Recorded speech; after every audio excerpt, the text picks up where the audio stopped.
Hello, friends, brothers, and sisters in Christ. We're on to the next episode. We're going to read chapter 4 of the book of Revelation, and it's titled The Throne Room of Heaven. It's pretty cool. It's pretty cool. So, try to envision what I'm saying, and I'll try to help you envision what's going on. But this is what it's like in heaven. This is God's throne room. All right, so chapter 4, verse 1. After these things I looked, and behold, a door standing open in heaven. And the first voice which I heard was like a trumpet, speaking with me, saying, Come up here, and I will show you things which must take place after this. Verse 2. Immediately I was in the Spirit, and behold, a throne set in heaven, and one sat on the throne. Verse 3. And he who sat there was like a jasper and a sardius stone in appearance. And there was a rainbow around the throne, in appearance like an emerald. Verse 4. Around the throne were 24 thrones, and on the thrones I saw 24 elders sitting clothed in white robes, and they had crowns of gold on their heads. And from the throne proceeded lightnings, thunderings, and voices. And there were 7 lamps of fire burning before the throne, which are the 7 spirits of God. Verse 6. Before the throne there was a sea of glass, like crystal, and in the midst of the throne and around the throne were 4 living creatures, full of eyes in front and in back. Verse 7. The first living creature was like a lion. The second living creature was like a calf. The third living creature had a face like a man, and the fourth living creature was like a flying eagle. And the 4 living creatures, each having 6 wings, were full of eyes around and within, and they do not rest day or night, saying, Holy, holy, holy, Lord God Almighty, who was and is to come.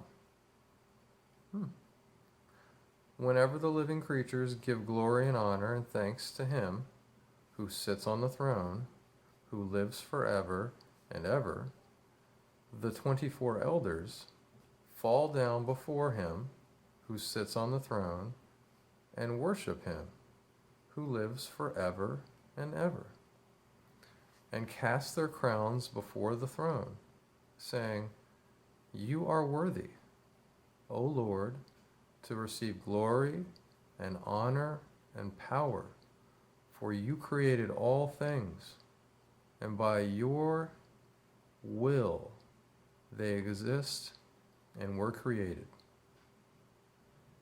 That was short but sweet.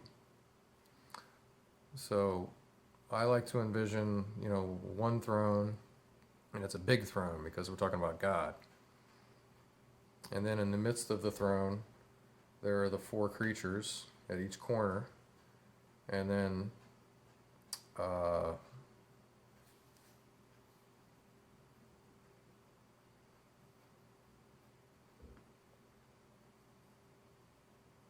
around the throne were 24 thrones.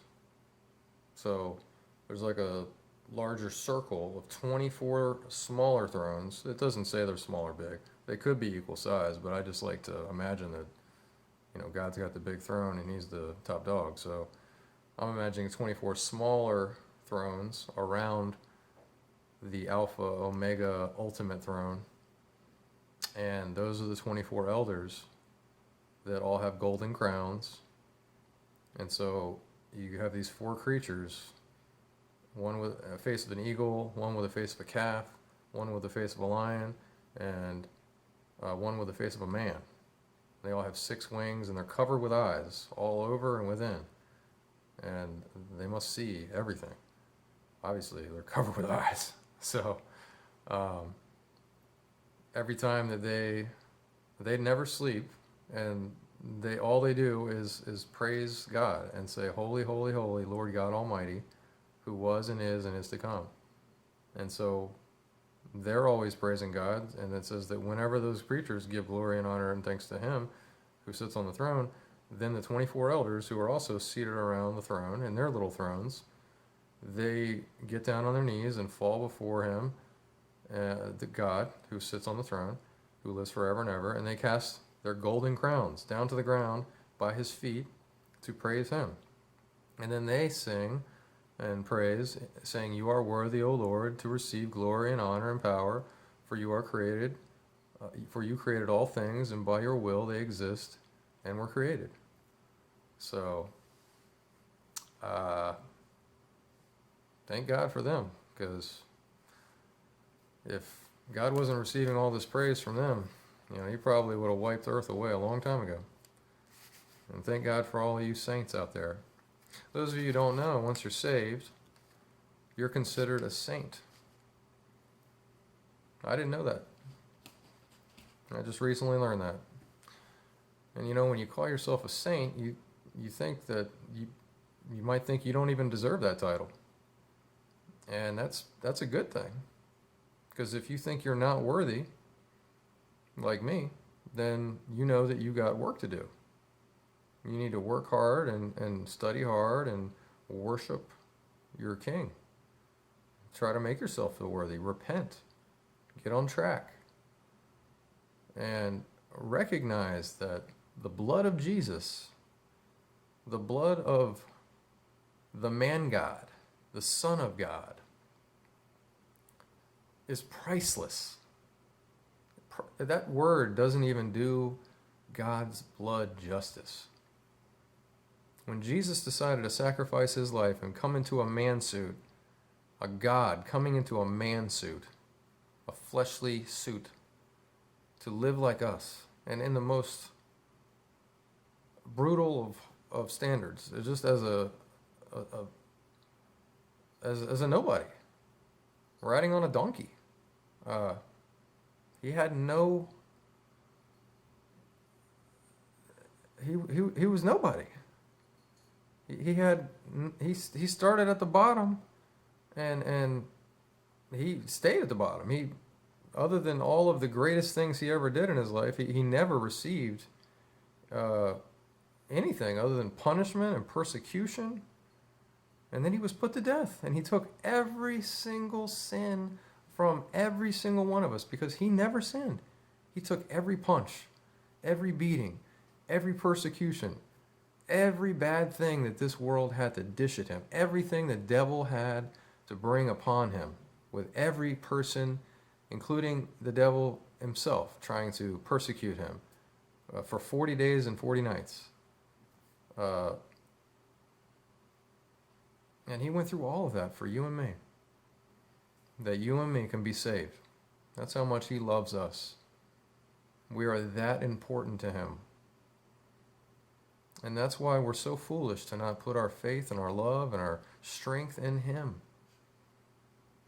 So I challenge you today to renew your life with Jesus. Trust in him. It only takes a mustard seed. You know, the mustard seed is the smallest seed on earth, but it grows from the smallest seed into one of the largest trees on earth. Or bushes. I haven't grown a mustard seed, but I just know that it's very small and it grows very large compared to other seeds that are very large and grow into something not as large. So that's the point I'm getting across. Just a smidgen of faith is all you need. A smidgen of faith. And that will grow immensely every day, every prayer, every second that you put into Jesus. Every word that you read of his book. You will grow and grow and grow and grow and grow. and you will continue to grow until you die. And then you will be with Jesus. You will taste heaven and the glory of his love forever. And that might not mean a lot to y'all because you don't understand what that love is. But I can't tell you enough. That love is the most pure thing you've ever felt in your life.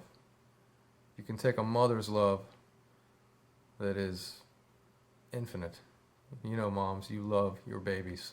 You would die for your babies. Dads, you will do the same thing. But a mother's love is a little different, and it's just the kind of wholesome love that only a child knows. And God's love is so much more than that.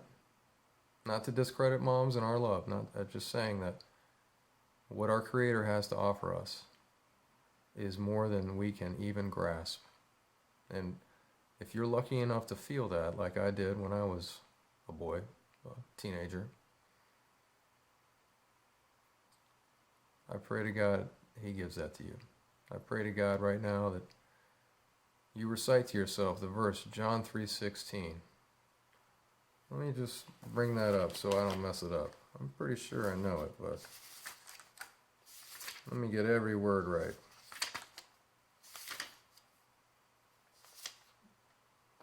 Okay.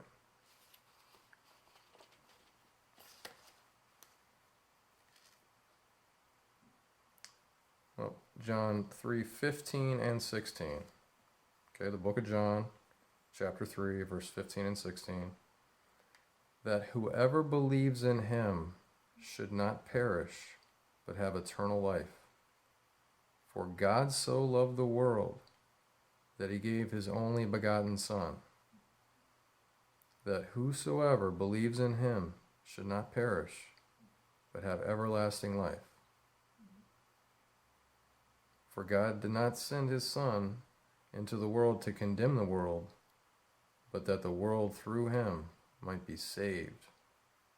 And he who believes in him is not condemned, but he who does not believe is condemned already, because he has not believed in the name of the only begotten Son of God.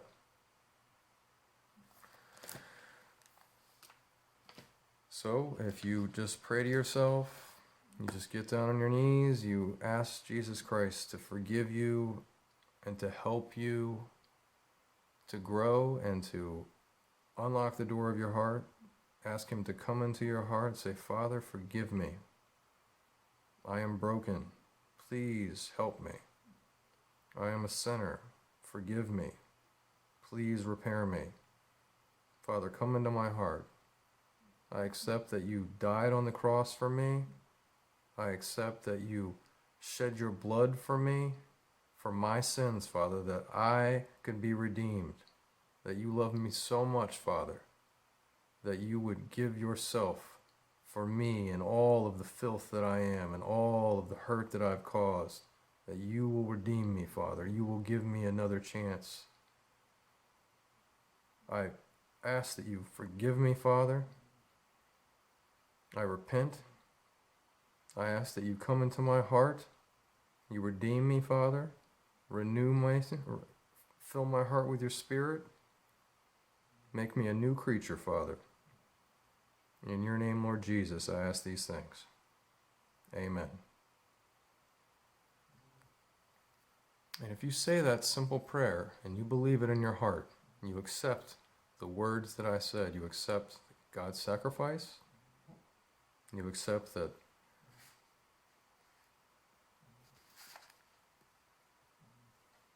his love is eternal and that he is here for you. And he will open the door to your heart. He's always knocking. He just wants you to open the door. So that prayer is you reaching out to him and opening the door so that he can come in. You accept you're flawed. You accept you need help. You accept he's the answer. There's only one God. There is only one way to heaven. Every other way leads to death. If you do this, you will be free.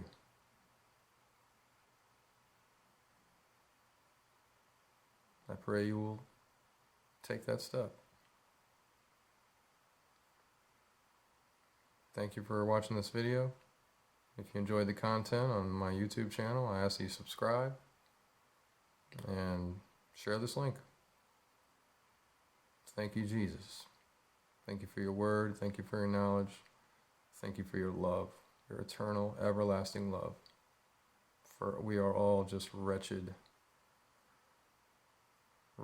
creatures, Father, full of evil. And we are but dirty rags, as you say in the Bible, Father.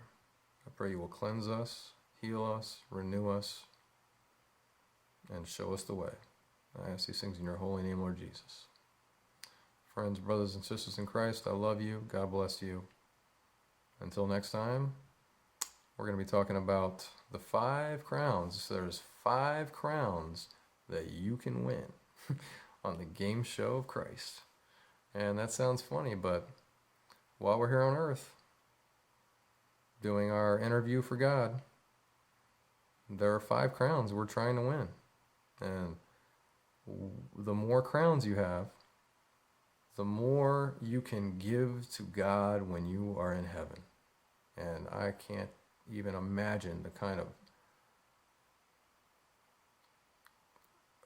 I can't even imagine how happy I would be. I mean, it's unimaginable, the kind of joy I will feel being able to give my King a reward that he will treasure. I mean, my Creator, he needs nothing, but he treasures this. He treasures the effort and the faith you have. He treasures your love and the relationship you have with him. Seek him. You will find him. Answer the call. Until next time, God bless you.